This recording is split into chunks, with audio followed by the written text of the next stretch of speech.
ส่เหงื่อยังก็เดือดบ่กินอยู่บ่โอ้กอดไปสู่ทันเนี่ยขี้กระเดือดนะลองมัน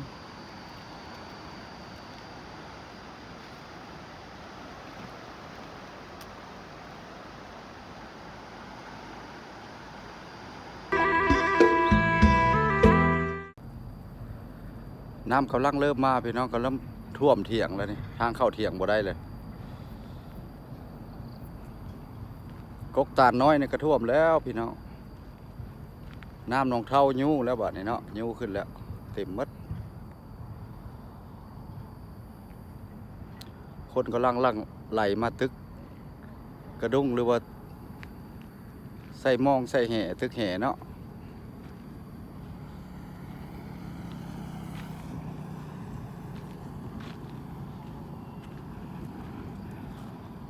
ส่วนมากแถวมหาไซกะวะกะท่วมแล้วเนาะท่วมหมดเลยพี่น้อง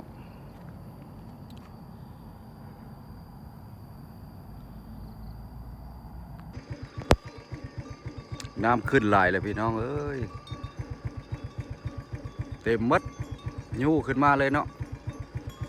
แถวบรรทัมถือว่ามดทางบรรทัมพี่น้อง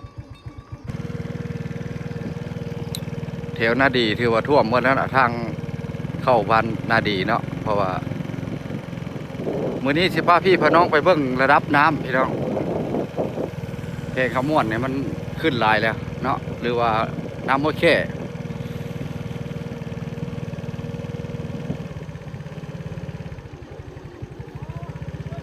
จะได้มานบ่มานจะว่าได้ลายไปได้แล้ว250 โลโอ้ป่านนั้นพุ่นนะน้ำมวยแค่ก็กำลังมาว่าท่านเลยไปเบิ่งน้ำมวยแค่ก่อนตัดภาพมาฮอดทางแว่ทำประเสื่อมหรือว่าทำประฝาพี่น้องแยกซ้ายมือพี่น้องเนาะจะเห็นป้ายท่านผู้ชมจะเลี้ยวเห็นป้ายเข้ามากวดระดับน้ำแข่งขมวนพี่น้องนี่ป้ายเนาะเอาสิพาพี่พน้องเข้าไปเบิ่งน้ำขึ้นนักเต็มมืดท่วมหมดแล้วกำลังออกจากปากถ้ำพี่น้องไปติดตามเบิ่งกันว่าเป็นอะไรเนาะ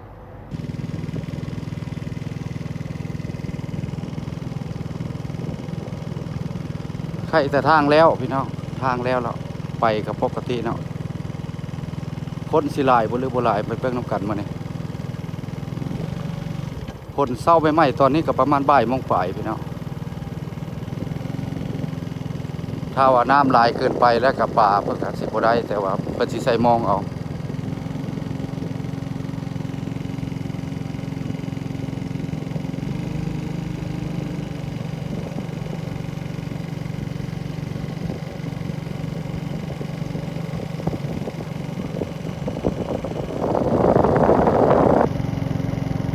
สะอ่อนตะวิวงามพี่น้อง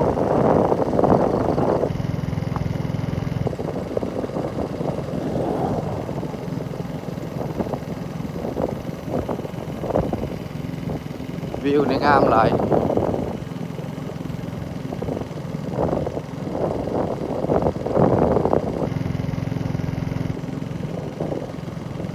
น้ำห้อยโพกำลังสัตว์ออกอันนี้ใส่ห้วยแมงอด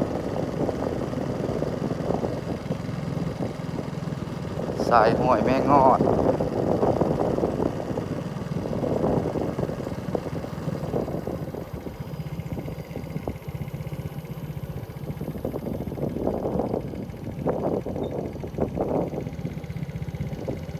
แม่มานอยู่บ่กำลังเริ่มบ่ น้ำกำลังมาเนาะมาบนหรือลงน้ำเนี่ย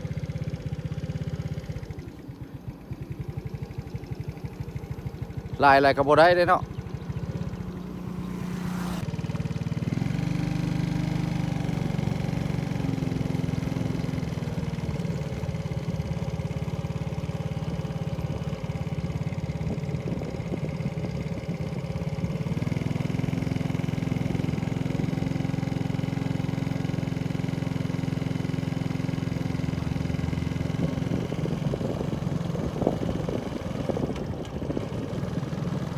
อันนี้กับปากห้วยแค่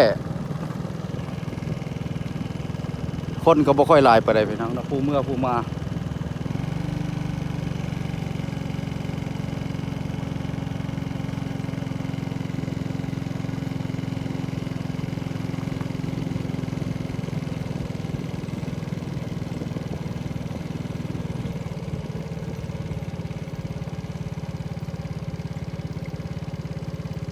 โอ้กำลังมาแห้งแท้นี่ไหลทัด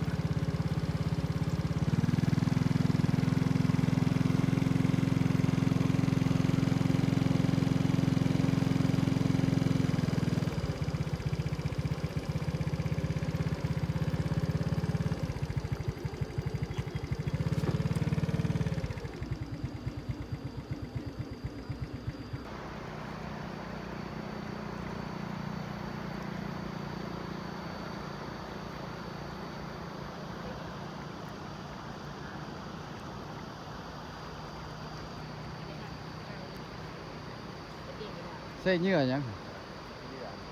ก็เดือดบ่กินอยู่บ่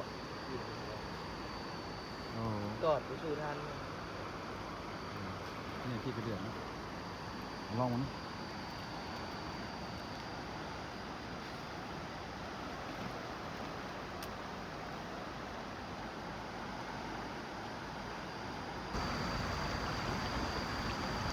ใส่เสด็จบ่ได้เอามาบ่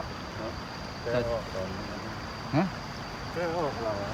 วันลึกบ่ได้เลยวันลึกบ่ได้แล้วน้ำเอาทั้งน้ำ ธรรมดาแห่ย่างผู้แลคักเนาะอันนี้บ่แห่ไผ่นี่มันน้ำไหลแห้ง มันบ่ยกลง แถวมหาไซท่วมหมดเลยเนาะเจ้าเบิ่งข่าวเนาะ ท่วมแล้วก็ โอ้ บ้านอันนั้นก็ยังท่วมบ้านบักเดี๋ยว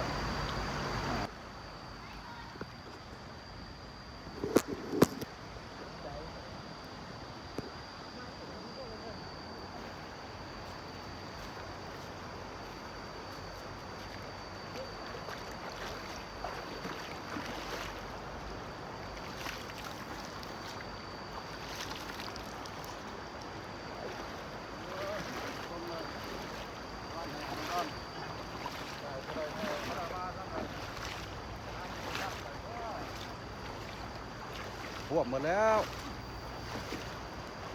น้ำไหลลัดเข้าเถียงหมดแล้วนี่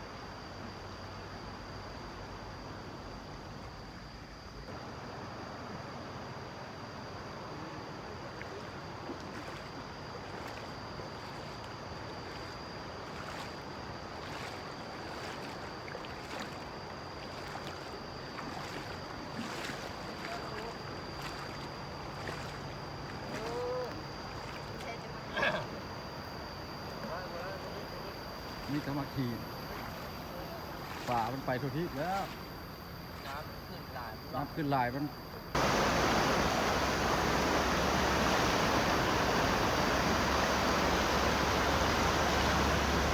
ได้บ่ไอ้ ทอดอยู่วะทอดอยู่ของบ่ได้เนาะโอ้น้ำลายมันไปทุกที่แล้วป่ามันพังมันแตกป่าแตกเขาเป็นป่าแตก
น้ำไปทั่วที่พี่น้องเพราะว่าคน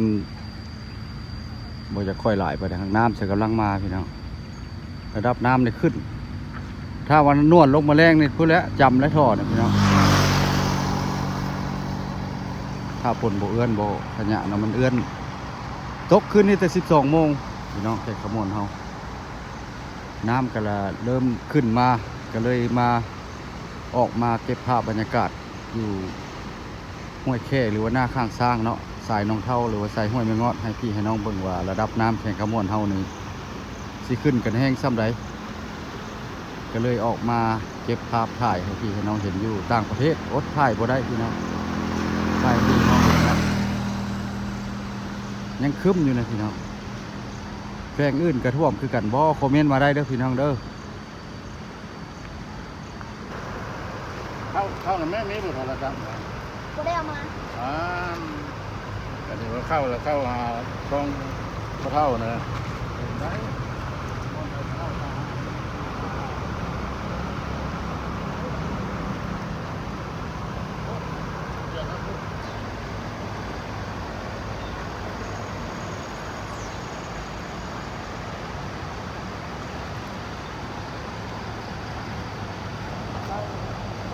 เอาแล้วถึงนี่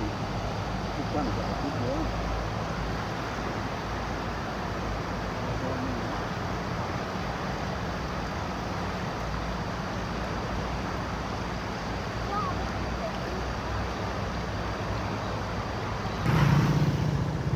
คลิปนี้ก็สิบ่มีหยังหลายพี่น้องเพราะว่าพาพี่พี่น้องมาเบิ่งระดับน้ำห้วยแค่ถือว่ายังบ่ท่วมน้ำกำลังไหลออกจากปากห้วยโพพี่น้องคลิปนี้ก็สิไปอยู่ทางขรถไฟเก่าเนาะคลิปนี้มันก็สิยาวโพดก็สิบ่มีหยังหลายเนาะพี่น้องก็สิต่อใส่ฉากที่2หรือว่า M ที่2เด้อพี่น้องคลิปนี้ก็สิขอปิดคลิปไว้เพียงส่ำนี้คลิปหน้าคลิปในสิหาดีๆให้เบิ่งให้พี่ให้น้องเบิ่งบนใหม่เนาะพี่น้องต่อสิเอพิโซดสิไปถ่ายอยู่ทางรถไฟเก่าเกิดขึ้นใหม่ๆมันมาดทางอยู่ประมาณได้ประมาณ100 กว่าปีเนาะพี่น้องถ้าเขาฝรั่งจะเข้ามาปกครองเราคลิปนี้ก็ฝากเข้ามาเป็นกำลังใจในเด้อพี่น้องเฮาเนาะไปก่อนพี่น้องบ๊ายบาย